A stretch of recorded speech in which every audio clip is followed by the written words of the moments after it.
क्या आपने कभी भरी दोपहर में अकेले बैठकर अपनी हथेलियों की लकीरों को घूरा है और खुद से पूछा है कि आखिर कमी कहाँ रह गई? क्या कभी ऐसा महसूस हुआ है कि आप दौड़ तो पूरी ताकत से रहे हैं लेकिन पहुंच कहीं नहीं रहे?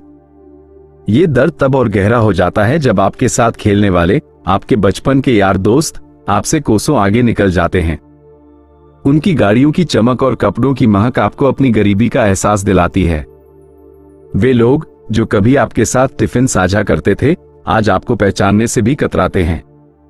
उनकी बातों में अब दोस्ती नहीं बल्कि एक अजीब सा अहंकार और आपके लिए दया होती है। आखिर ऐसा क्यों है कि कुछ लोग मिट्टी को भी छू दे तो वो सोना बन जाती है और आप सोना भी पकड़े तो वो मिट्टी हो जाता है? आज मैं आपको एक ऐसे सफर पर ले चलूंगा जो आपकी सोच की दिशा बदल देगा। ये कहानी है चाणक्य नीति के उन 7 अचूक सूत्रों की जो अगर एक आम इंसान समझ ले तो वह अपने भाग्य का विधाता खुद बन सकता है। लेकिन शर्त यह है कि इन सूत्रों को केवल सुनना नहीं बल्कि जीना होगा। तो चलिए इस कहानी के पन्ने पलटते हैं। कल्पना कीजिए एक युवक की जिसका नाम केशव है। उम्र यही कोई 27 साल। आंखों में उम्मीदें तो बहुत हैं लेकिन हालात उतने ही तंग। केशव अपने गांव में एक छोटी सी दुकान चलाता है, दिन रात मेहनत करता है, फिर भी महीने के अंत में हाथ खाली ही रह जाते हैं। उसके पिता की बीमारियां और घर की जिम्मेदारियां उसे चैन से सोने नहीं देती। एक दिन केशव शहर से लौटे अपने पुराने मित्र विकास से मिलता है। विकास, जो पढ़ाई में केशव से भी पीछे था, आज एक बड़ा ठेकेदार बन चुका है। उसकी कलाई पर बंधी महंगी घड़ी और चेहरे का तेज केशव को अंदर ही अंदर तोड़ देता है। विकास केशव के कंधे पर हाथ रखकर व्यंग्य में कहता है, भाई तू अभी भी इसी दुकान में अटका है? जमाना बदल गया है, सिर्फ गधा मजदूरी से घर नहीं चलते, दिमाग चलाना पड़ता है। केशव मुस्कुरा तो देता है लेकिन अंदर एक ज्वालामुखी धधकने लगता है। उसे विकास की कामयाबी से जलन नहीं थी बल्कि अपनी नाकामी पर गुस्सा था। क्या सचमुच मेहनत की कोई कीमत नहीं? इसी उधेड़बुन में एक शाम केशव नदी किनारे बैठा था, तभी उसकी मुलाकात एक ज्ञानी महात्मा से हुई। महात्मा ने केशव के चेहरे पर छाई मायूसी पढ़ ली और पूछा, बेटा, अशांत मन से सफलता नहीं मिलती। समस्या क्या है? केशव ने अपना पूरा दर्द बयां कर दिया। महात्मा मुस्कुराए और बोले, तुम्हारी समस्या मेहनत नहीं, दिशा है।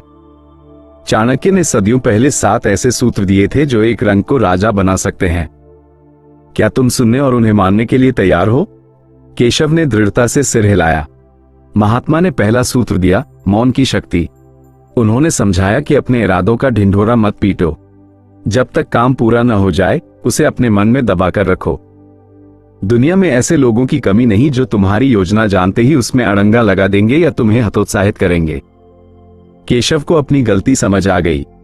वो अक्सर भावुक होकर अपने दोस्तों को अपने नए प्लान बता देता था और वे उसका मजाक उड़ाते थे, जिससे वो काम शुरू करने से पहले ही हार मान लेता था।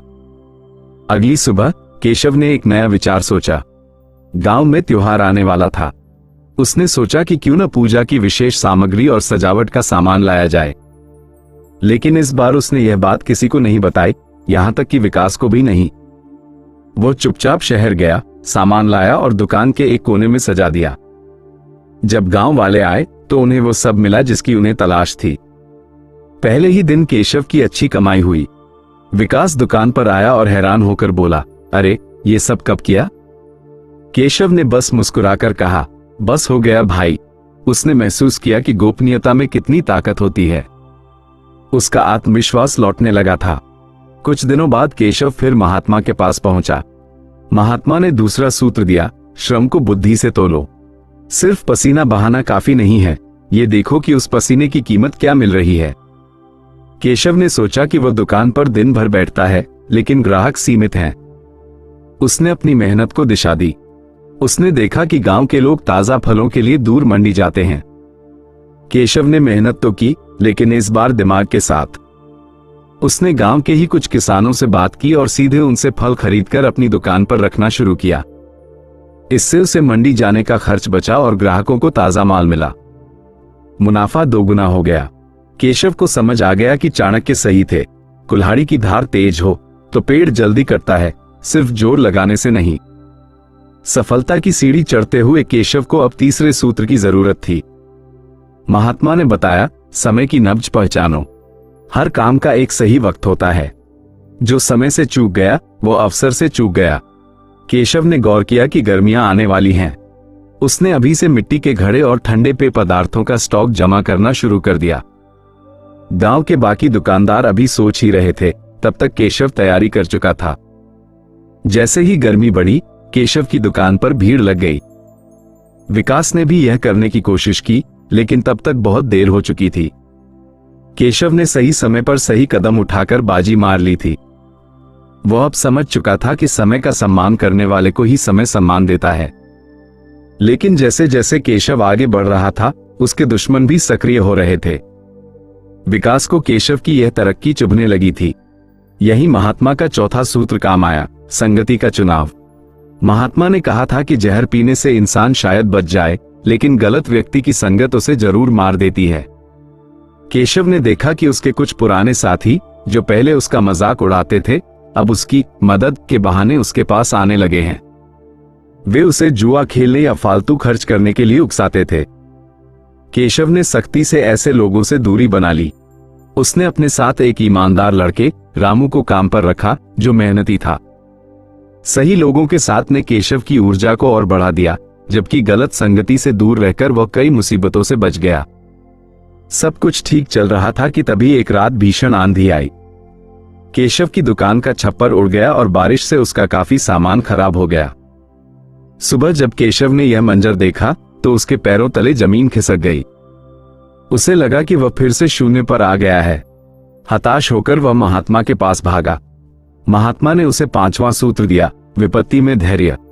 उन्होंने कहा, केशव, सोना आग में तपकर ही कुंदन बनता है। यह समय रोने का नहीं, बल्कि खुद को साबित करने का है। जो विपत्ति में भी शांत रहता है, विजय उसी की होती है। केशव ने आंसू पोंछे। उसने हिम्मत नहीं हारी। उसने बचे हुए सामान को साफ किया और गांव वालों से मदद मांगी। उसकी ईमानदारी और व्यवहार के कारण लोग मदद को आगे आए। कुछ ही दिनों में दुकान फिर खड़ी हो गई। इस घटना ने केशव को अंदर से लोहे जैसा मजबूत बना दिया। केशव की यह वापसी विकास से बर्दाश्त नहीं हुई। उसने पूरे गांव में अफवाह फैला दी कि केशव नकली और मिलावटी सामान बेचता है। ग्राहकों ने केशव पर शक करना शुरू कर दिया। बिक्री गिरने लगी। केशव गुस्से से भर गया। वह विकास से लड़ने जाना चाहता था, लेकिन तभी उसे छठा सूत्र याद आया, शत्रु को समझो और कूटनीति अपनाओ। चाणक्य कहते थे कि शत्रु पर सीधे वार करने की बजाय उसकी चाल को उसी पर उल्टा कर दो। केशव ने लड़ने की बजाय एक खुला दरबार लगाया। उसने गांव के सरपंच और प्रतिष्ठित लोगों को बुलाया और सबके सामने अपने सामान की जांच करवाई। उसने चुनौती दी कि कोई भी कमी निकाल दे तो वो दुकान बंद कर देगा। सच की जीत हुई। विकास का झूठ उसी के गले पड़ गया और गांव वालों की नजरों में उसका सम्मान गिर गया। केशव ने बिना हथियार उठाए अपने शत्रु को परास्त कर दिया था। अब केशव के पास धन भी था और सम्मान भी। तभी शहर से एक बड़ा व्यापारी आया और उसने केशव को साझेदारी का प्रस्ताव दिया। उसने बड़े मुनाफे के सपने दिखाए। केशव लगभग तैयार था, लेकिन उसे 7वां और अंतिम सूत्र याद आया, लक्ष्य से न भटकना और परखे बिना भरोसा न करना। केशव ने उस व्यापारी के बारे में जानकारी निकाली तो पता चला कि वह कई लोगों को धोखा दे चुका है। केशव ने विनम्रता से मना कर दिया। कुछ समय बाद खबर आई कि उस व्यापारी ने पड़ोस के गांव में कई लोगों का पैसा डुबो दिया। केशव बच गया क्योंकि वह अपने मूल लक्ष्य, ईमानदारी से व्यापार पर अडिग था। आज केशव अपने क्षेत्र का सबसे बड़ा व्यापारी है। वह वही पुराना केशव है, लेकिन उसकी सोच अब चाणक्य की नीति से सजी है। वह अपनी छत पर खड़ा होकर जब आसमान को देखता है तो उसके पास पछतावा नहीं, बल्कि सुकून होता है। तो दोस्तों, केशव की कहानी हमें सिखाती है कि सपने देखना अच्छी बात है, लेकिन उन्हें पूरा करने के लिए सिर्फ जज्बात नहीं, सही रणनीति चाहिए। योजना को गुप्त रखना, बुद्धि का प्रयोग, समय की कद्र, सही संगत, मुश्किलों में धैर्य, शत्रु की समझ और अपने लक्ष्य पर अटल रहना, यही वो 7 सीढ़ियां हैं जो आपको फर्श से अर्श तक ले जा सकती हैं। अपने आप से पूछिए, क्या आप अपनी जिंदगी बदलने के लिए तैयार हैं? क्योंकि रास्ता आपके सामने है, चलना आपको ही है।